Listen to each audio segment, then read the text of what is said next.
Welcome to Ego Netcast. I am Martin Lindeskog. Hi, James. Hello, Martin. Yeah. What are you thinking about? I'm thinking about, I'm looking forward to a little bit of a sleep tonight because I've been very busy lately. Yeah.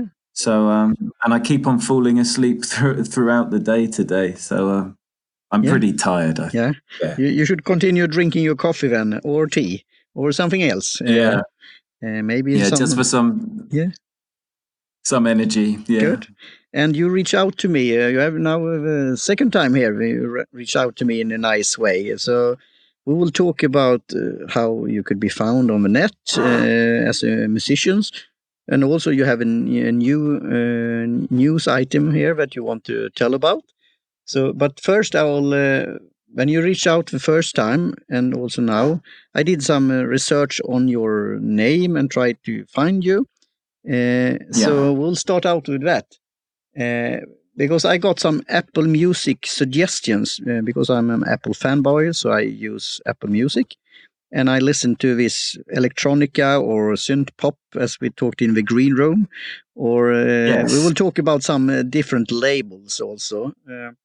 But then, anyway, Apple Music recognized this and say, why not listen to Nights with a dollar sign at the end of a name? So I got curious and interested and starting to listen. And that we will come to when I then try to see if you have done some more music. I searched on Nights with the dollar sign and I couldn't find you. And then I searched in different ways. But anyway, I found you again and then added new albums and new songs and so on. And then I tweeted, I think it was, and also shared on Facebook. And I saw that you were active online there. And you reached out to me on Facebook and say, hi, should we become friends? And then you told about the concert in March last year. So could you tell a little bit about that, your concert that you had in Gothenburg here? Yeah, well, it was funny. I wanted to come to Sweden for a long time because I had quite a few requests from different people that were interested in the music, and they were buying vinyl and they were making comments on my videos on YouTube. But for a long time, we just didn't have the opportunity to come. So it was quite sad. But then one day, this guy, Tobbe Lander, he invited us to come and play for the first time. So that was pretty exciting, to be honest. Great. And it was a couple of other bands there also. And then we talked after the concert, and it was very nice to talk to you and meet you, and also talk to you, band member there at the stage, Nina. So that was great. So that was a great time. And since then we have stayed in touch. And then you said now it's a new thing here about Boytronic. Could you give a background to the listeners, the band, the Boytronic, and how you entered this band? Sure. Yeah. So Boytronic they were a band who were, I think, quite popular in the 1980s. And about 3 years ago, I was asked to be a guest vocalist on some of the music. So I did 1 or 2 songs with them, and this developed, and now I have the opportunity to release an album with them. So there is an album coming on September the 6th. And this is all new material for the first time in over 20 years that the band has made new music, really. So this is, it's good fun because I have 2 completely different projects with my Nights project and also Boytronic. Great. And you're very generous with your property there in a way, and I'm a fan here now, and so you sent Cool. material that will be released. That's for my ears only, you could say, and others. And I look very much into releasing it. And I could be a bit nostalgic. Back in the day, I bought vinyl records. I listen to Yes. some music that have been on these old records, 78 rounds, with Wow. like music from the 20s and 30s, like happy music. Yeah. Yeah. So I like all kind of different music. But I remember when I bought in a special music store called Pet Sounds in Gothenburg. I think they're still around in Stockholm, but they were here in Gothenburg also, and you got new kind of music. And I told you in the green room also that I listen very much to this electronic body music. And Yeah. so I bought lots of things of that, but also other music. Like, do you remember Art of Noise, for example? Absolutely. Yeah, Yeah. Great group. yeah, and that was talking about the vinyls, where you had these maxi singles and remixes, and you could buy lots of stuff Yeah. there. And now when we This are is one of my passions now, where I like to go and collect all of these extended synth releases, synth pop, it's Italo disco, and it's very difficult. It's hard to find them in England because so many of these songs they weren't hits, they weren't big songs. But no, if you go to Germany or Sweden, you can find them. okay, yeah, and that's good, because I saw a value in it, to increase your collection. But I also, I must say, admit that I like the way I could listen to music now, like streaming, and I buy a subscription every month. And in a way, it's this nostalgic thing also that I got tip and suggestions to listen to you. Otherwise, it which will is be amazing. otherwise it will be to the record shop, of course, if you go there. But now you could go and find your back catalog and memories, but also you could find new music. So I think that's pretty amazing. And talking a little bit about Boytronic there, do you want to spill the beans there, or tell about the big new thing that happened here? Yeah. So it was unexpected, really, because we've been preparing for the new album and a live concert, which we have in Berlin on September 7th. And then we had a request to use one of the songs. It was one of the old songs, but we had a request to use this on a Hugo Boss advertising campaign for clothing. So this came completely out of nowhere, but it's been really good because it brings the attention back to the band again, and there are a lot of people that remember the band through this advertising. So it's good. So now it's time to buy some Hugo Boss suits and so on, right? Well, yeah, but I can't afford them. But no, and I'm saying the same. I maybe have a shirt or something like that. It's a nice clothing brand, and they are, I mean, famous and well known. So this must be this kind of, you don't think about like music for movies often, and often you shouldn't. I mean, you shouldn't take over, but it's a nice backdrop and it has importance to the movie. But same thing with commercials and things like that. I recently saw this this auction thing in England. They traveling around and looking at auctions and evaluate it, and people come with their goods. And then it was in this what is called like the record studio somewhere in England that they had. And then it was a guy came there. He was did the score for the James Bond movies, and everyone remembers that thing.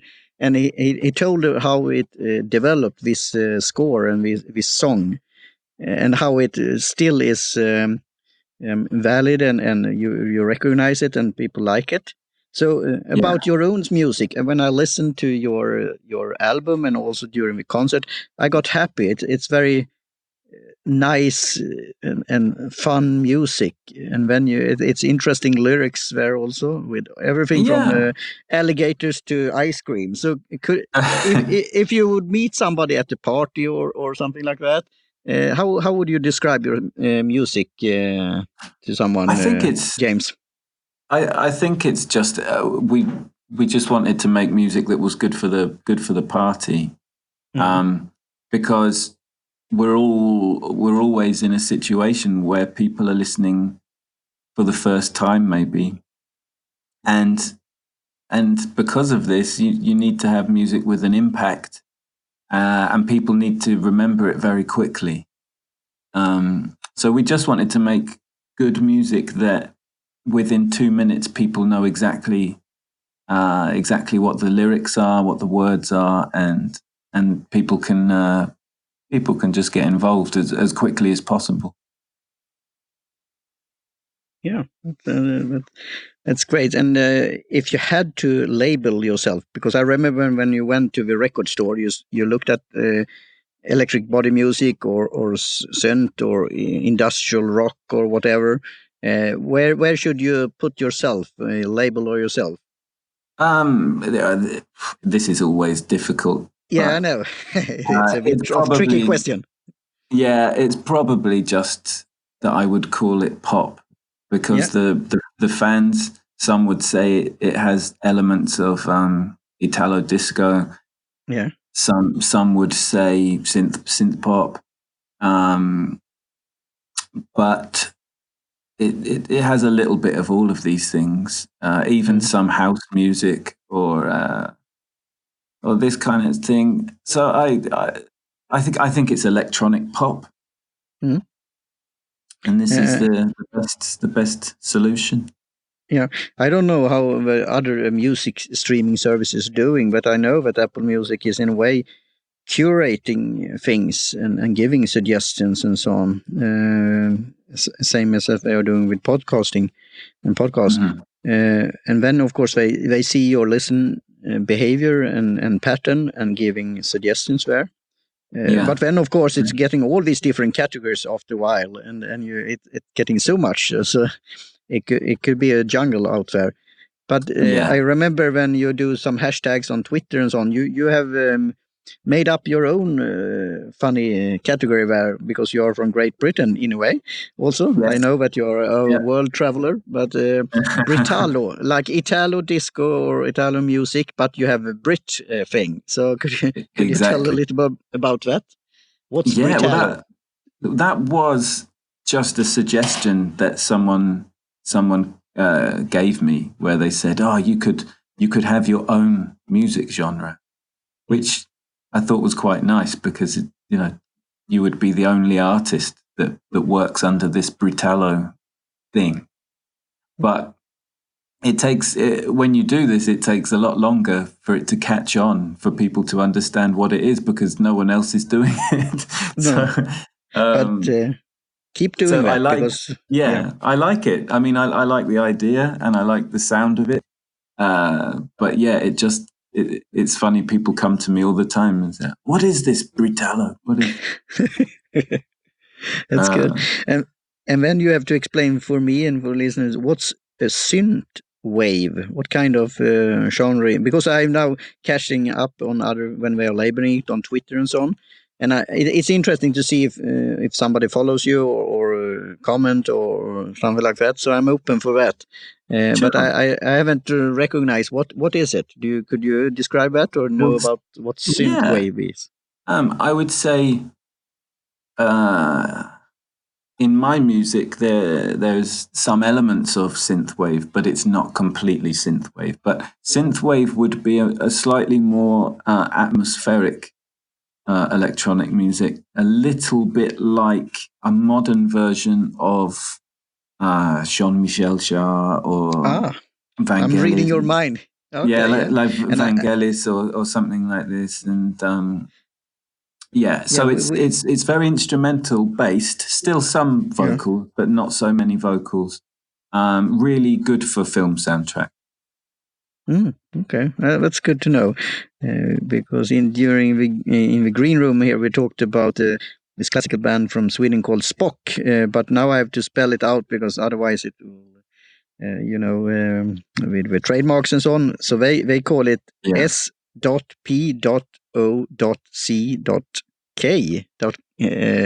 So it's not S.P.O.C, it's S.P.O.C, but it's space music. So and it's pretty funny. But as you said, Michel, Jarre, and Vangelis I've listened to. So it's good to know about these different songs. And before we will go further with some of the searches, I stumbled up because I saw your Skype name and so on. So Scarlet Soho, is that also a band? That was the first band that I was in from school or college. When I was many years ago. Yeah, and we learned everything musical together, and we made 3 albums in the end. Okay. And I mean, it was a nice time, but these things don't last forever when you're younger. No, and that's something you could write about for the future also. And this Mirrorman Agency, could you tell about that? I mean, sometimes if we have a release or if we want to make a party in London or Berlin or something, we can use this Mirrorman Agency as the promotions company, and we set up all of the Facebook events ourselves. And we needed a name, we needed branding, and this was the name that we used. How is it if you compare now from when you started? Is it easy or harder to market if you have a niche like this kind of music with distribution, recording music, etc., and marketing and reach out to fan? I know a total different area, but I still like this kind of music and listen pretty much of it in the day. And I have a good friend that's listened to this. They call it in Swedish symphonic rock, or in English I think it's called progressive rock. And a band there called Marillion, and they had a guy that was famous called Fisk as a songer. I know, singer. I'm familiar with Fisk. But then he left the band and did a solo career. But this band is still there. They had back in the day they had this magazine in paper called the Spiderweb, or the web, I think, before the internet, I think, almost. And now they know their audience and the target audience and the fans so much. I mean, so they could do very specific recordings, and they have like a Christmas singles and so on. And they could, as you said, when they have a concert, they could, as I said, market it and know about how many will come and so on. So what's your take on that and your experience with?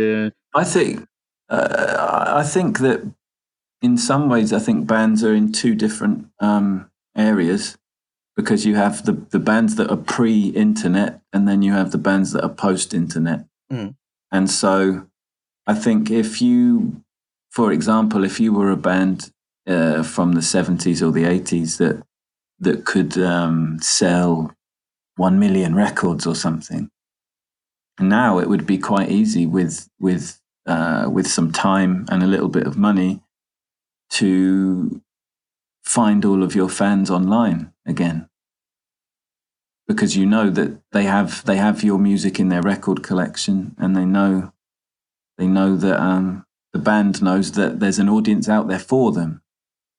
But if you're a new band, it's sometimes difficult to even know if you will be popular. Even if people do hear your music, they still need to make a decision as to whether they like you or not. So I think these are the 2 big differences, probably. But I do think, I do think if you know what you're doing, and you can, because obviously every new band wants to be heard. And they want to be heard as much as possible. And with all of these new bands out there trying to be heard, sometimes it's very difficult to get through the noise. But But if you're good, I think if you're good and you're positive, in the end, it works out. Yeah, because I could in some way read between the lines. Now we are friends on Facebook and so that you see, because you are good and you're passionate about it, so you could see how it developed and also spreading the good word. Yes, and because if I don't, do it, then who will? So this is the best way to be. I think is to take some responsibility and just connect. This was what it's all about. Yeah. Do you record or and distribute the? Now it's streaming mostly, but or do you have a record company or agency or without except outside your own, but doing this, or do you do everything by yourself? For all of the streaming and the digital, I work with one company called AWOL, and they take care of all of the streaming for the whole of the world. So this is done by them. And so every time I have a release, I just upload. I tell them the release date, and I upload the songs and the artwork, and then every month they send me some accounting. But what's brilliant with this scene, and what's really nice with this music, is people still want the physical copies of the vinyl and T-shirts and CDs and things like that, and really this is the thing that keeps everything going, and it's the thing that makes it possible to record and buy equipment and go in the studio and whatever. Yeah, that's good. I mean, the merchandise. I mean, back in the day, it was the concert and the records, and now it's more and more the merchandise, and it's interconnected. So it was nice to. I got your T-shirt there with the big dollar sign with the knights in the dollar sign. I thought that was neat. Yeah, it suits you as well. Yeah, thanks. And I like the quality and so on. Yeah, so you have to wear it with pride there. And I remember I did a similar thing, but another kind of merchandise with. Do you know the band Twins from Germany? Oh, one of my favorite bands. Yeah, you see, yeah. I listened to them back in the day, and they are still. I mean, they pretty recently released a new album. So, and then I found their web shop there online and bought this, the symbol with the twins. So I have a small badge there. Yeah. Oh, cool. Very good. So, and coming back there on Boytronic, when I search for them, you have pretty much hits there. It's like 185,000 or something like that. And the first one is on the Wikipedia. How much do you know about the whole story about Boytronic? You said it was for a long time. I know I know everything, I think. Yeah. Do you want to? Do you want to tell anything? They could go to the Wikipedia there. That's pretty extensive. But any tidbit that you will tell about Boytronic? Oh, it's difficult. It's difficult to summarize the history of Boytronic in one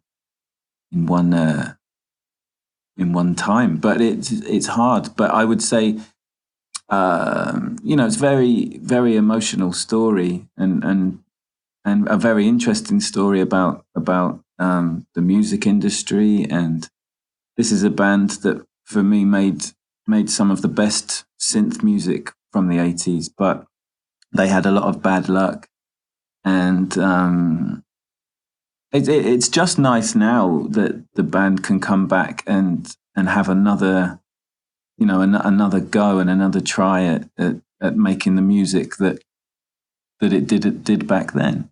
Because like I say, they've had so many problems over the years. Is it like a renaissance or rebirth, you could say, for this kind of music and also for this band? Yeah, I think it does feel a little bit like that, because as I say, the music industry can be a dark place sometimes, and I think for Boytronic Yeah, you really have to read the Wikipedia to understand everything. But it's interesting. There could be a movie on. It would make a really good movie. Yeah, and let's shout out to the listeners there if you know somebody who want to make a movie. Yeah, so that's great. good because because this could be, as I said, both. It's a value for you, so it's when you respond with emotions. So it's your core values here, and I could hear that in your voice, and in a way, that's my story also about this kind of music. Because I liked electronic music and this electronic body music and synth and synth pop and others, but it has some dark, as I said, elements in it also. And people who are in this industry knows that everything from fans to bands and other things like that. So that's why I've been away from it a bit also. But when I heard you and saw the show together with Nina, it was nice. How to say, like memories and good times, and it was a happy concert, and it was a nice vibe in the concert hall there with all the bands there. It was this German band there also that was good. So I mean, Mellotron were headlining. Yeah.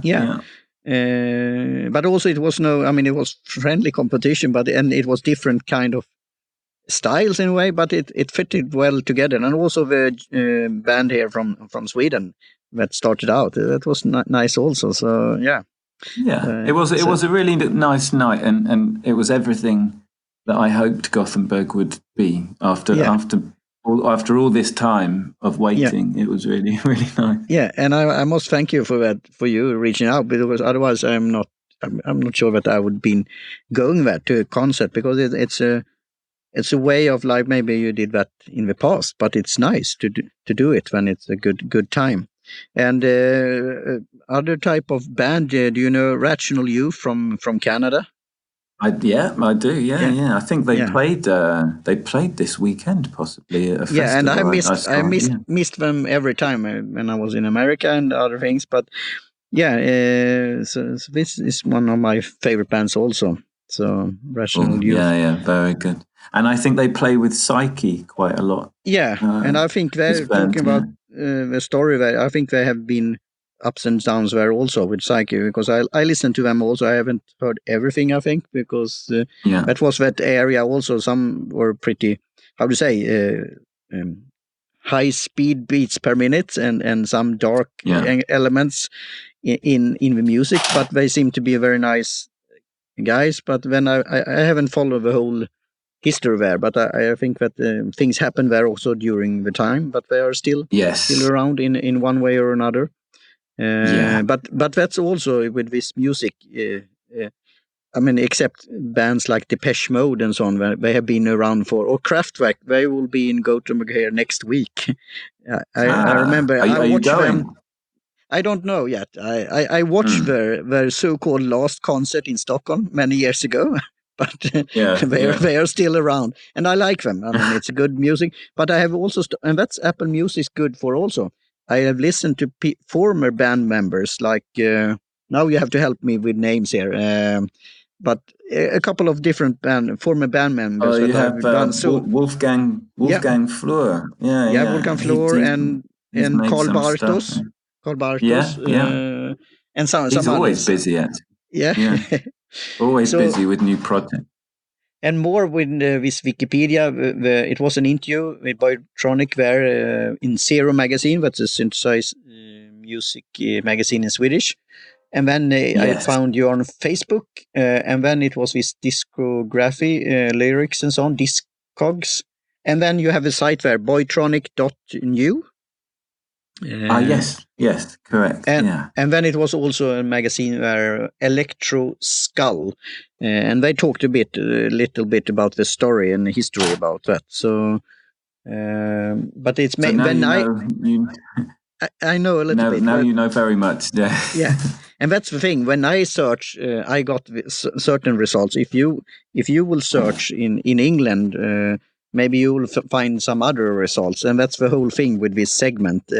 you can't get totally 100% the same results. And that's why I think you should do an ego search on yourself and your name and your band name, and maybe so-called competitors or colleagues in this industry. That could be good. But I like your style, how you market yourself. I mean, when you reached out to me and we became friends, and you gave me this tip about the concert. And I think that's a very good example of how to do it. Yeah, because I think for any band, really, when you make music for this long, it's such a way of life that, the friendships that you make along the way are very important, and the people that you meet, sometimes it's quite difficult if you make friends with people when you play a live show, but then maybe you don't go back there for 3 or 4 years. And this can be really frustrating, because you have people all around the world that you never see. Mm-hmm. But I mean, you just have to hope that it happens again, or that you can meet again. At least we have the internet. So yeah, and that's a good thing. So I like that. So we will do soon wrap up. But I want to talk about a little bit about your bands and solo band were nights with a $ at the end.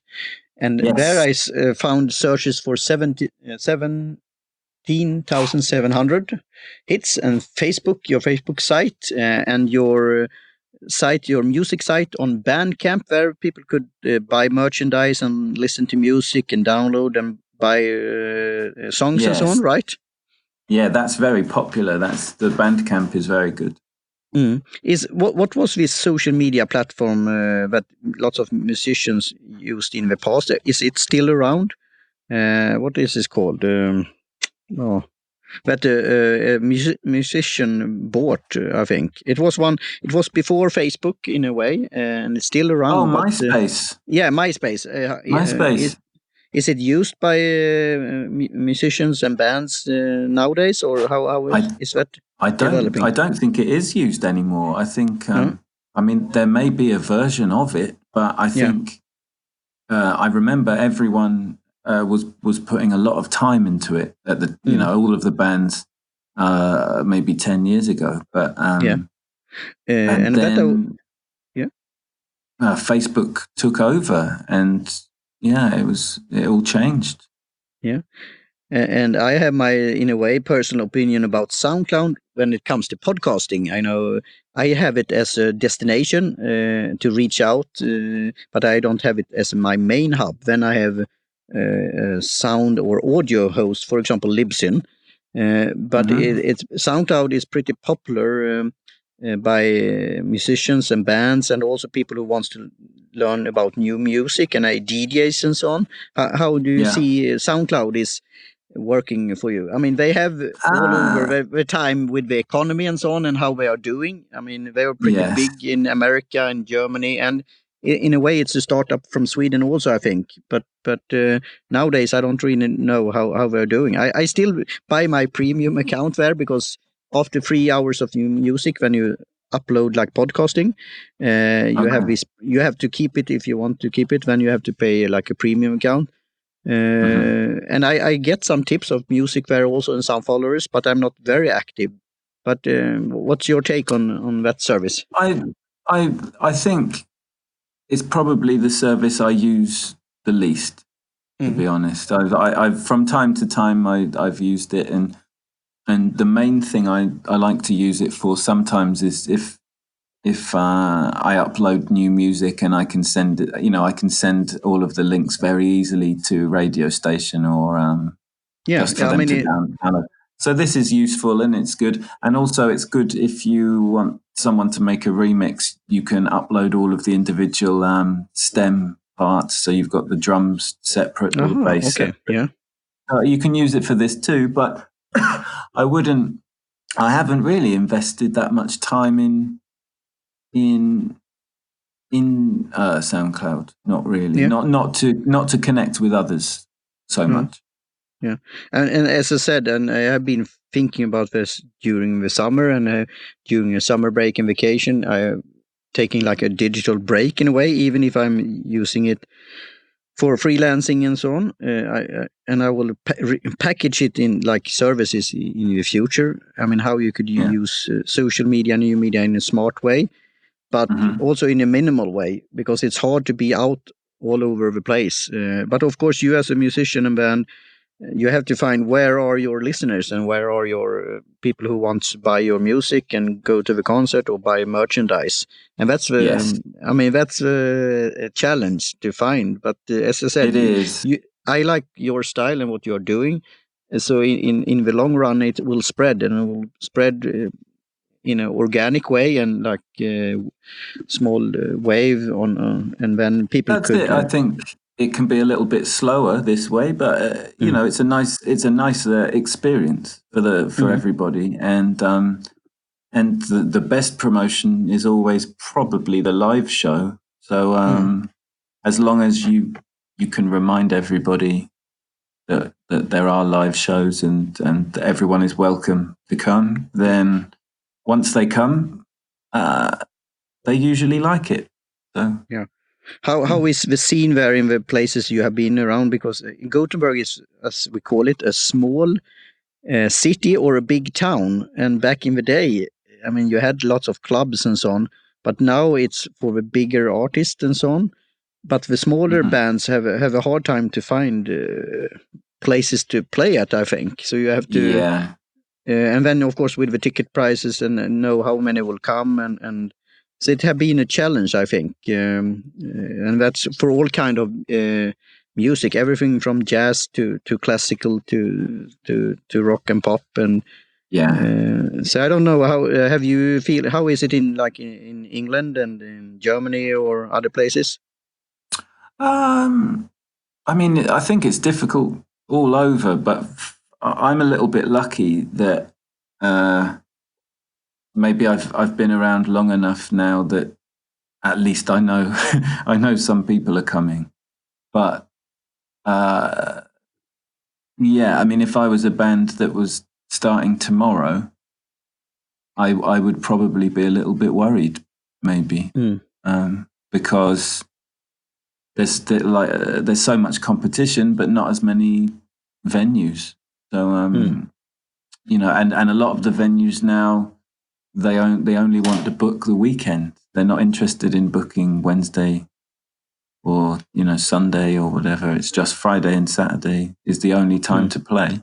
So, I mean, it's probably a little difficult now, but I'm quite happy with just about how it's working for me. That's great to hear. So, and I see also the search here, YouTube, there you have a presence, and also it was mentioned in this Electricity Club review there, and that I found on the net and Twitter and so on. And also this again, this Zero magazine in Swedish. So, I mean, you I enjoyed doing that one. Yeah, that was a good interview, that. Yeah, and on the first page, this time I haven't used the alternative search engine DuckDuckGo that I often do, but I will do that maybe as a follow-up. And you could tell me, because that will be my end question, and maybe it could be a question for yourself. I think you have the answer to it.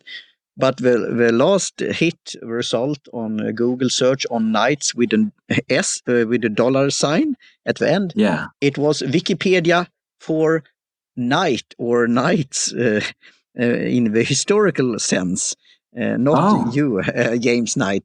Because when you search with the dollar sign, as I said at the beginning of this show, some search engine are removing this dollar sign, or they think it's a night or nights. So, and that was Apple Music also, but I like, could you tell a little, because you have a song called Dollar and Cents. Yes. Could you tell me how did you come up with your band name Nights with a dollar sign at the end? Okay, well, so my surname is Knights, but without the dollar sign, obviously. Yeah. But when I wanted to use this, there was already an indie pop band called Knights. So when I went on the internet I soon realized, I can't use my own name because there's a band and so I thought, well, I need to change it somehow. Yeah. So I thought, okay, we take the $, and it's pretty cool, and we'll do that. But when I did it, I didn't realize maybe some of the problems that we would have with search engines. So, but it was too late by then. So now we stick with it. Yeah, and I think you should stick with it because for me it's a symbol of freedom and the free market, and I like it personally, and I understand the philosophical meaning, and then it's good, but in a way it could be a challenge because, like the merchandise, you have this $ T-shirt. I mean, if you write about that, people search for that, and then they will find you. But it was a bit funny when I tried to find more new music on Apple Music, and I didn't really find it. But then I catched on and find more of your work. Yeah, and people can they can always just search my whole name, so they could search James Knights without the $, and they would find me somehow. So it is possible, I think. Yeah, and that's good. So if they search, they will find. And we talked about keeping the energy, and I thank you for your time. And you're drinking coffee here, but I am drinking tea. I have a podcast on tea also with a good co-host in Swedish, but also I will start out one in English here also called The Perfect Cuppa. Oh, very nice. Yeah. Yeah. But do you like English breakfast tea? Is that your tea? Yes, I do. Yeah, I like the strong blend, the black tea blend, and I've done my own tea blend also called T5 Free. It's 3 different black teas in it. So sounds good. Do you know he's not living anymore, but he's a very good comedian called Victor Borge. He was originally from Denmark. And they fled. His family was Jewish, and they fled to America. And he was a classical trained pianist.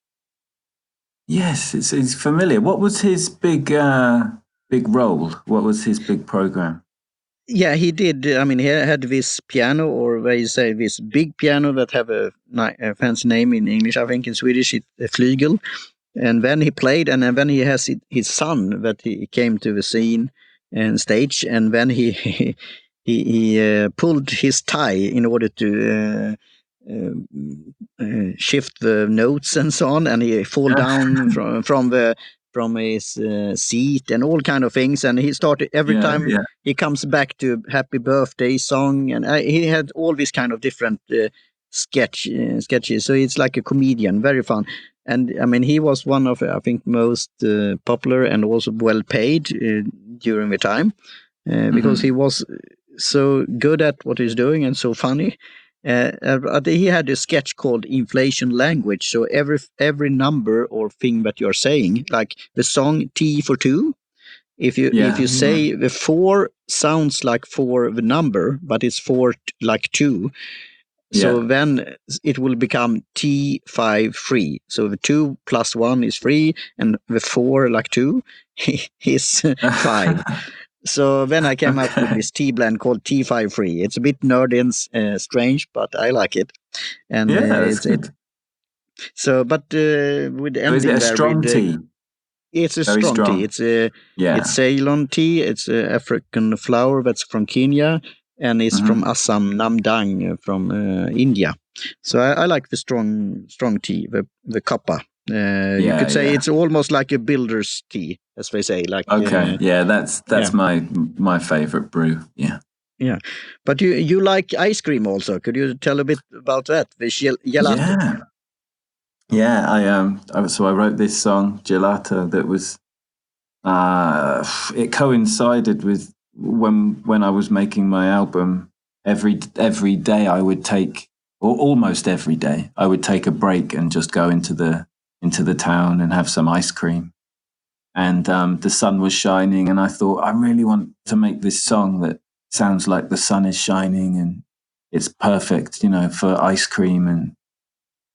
a party and all of this stuff. So I was just really inspired by all these different ice creams and all the colors and the flavors, and that was the story.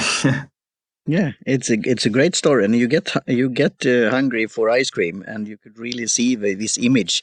And who is this sampling or singing the Italian in Italian? Yeah, You that was interesting because this I wrote the song already. It was almost finished, but I knew it needed something else, something extra. And in the small town where I lived, there was an Italian girl, and she was doing her work experience nearby. And one day I came up with this idea where I said, "Oh, can I record you in Italian saying all of the different ice cream flavors, and we'll put it on the record?" And she said, "What? You're crazy! Like, what? Why would you do that?" And but so it really gives the song a different dimension, I think, at the end. Yeah, I like it very much. And will that be released also on this? Will it be on your side or the Boytronic? Because you sent me some nice new stuff there, also some remixes. It was a longer mix of with this gelato song that you sent to me. So, yeah, well, I last week I was contacted by a record label in Poland. And at the end of the year, they want to make a release, digital and vinyl, of all of the extended gelato mixes.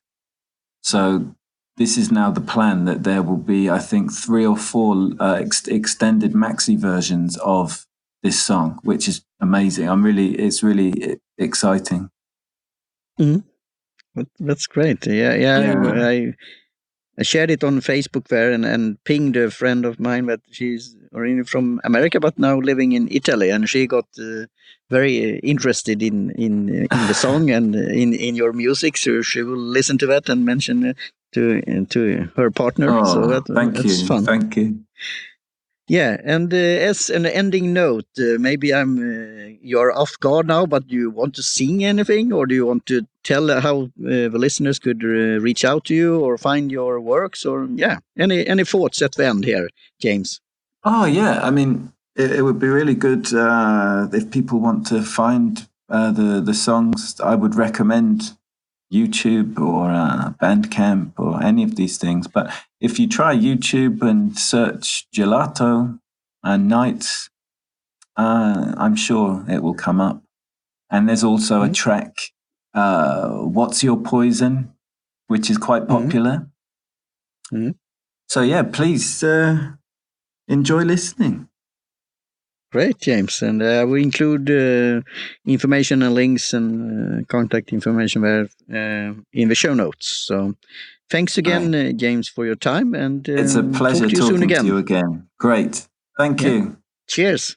Cheers. Bye-bye.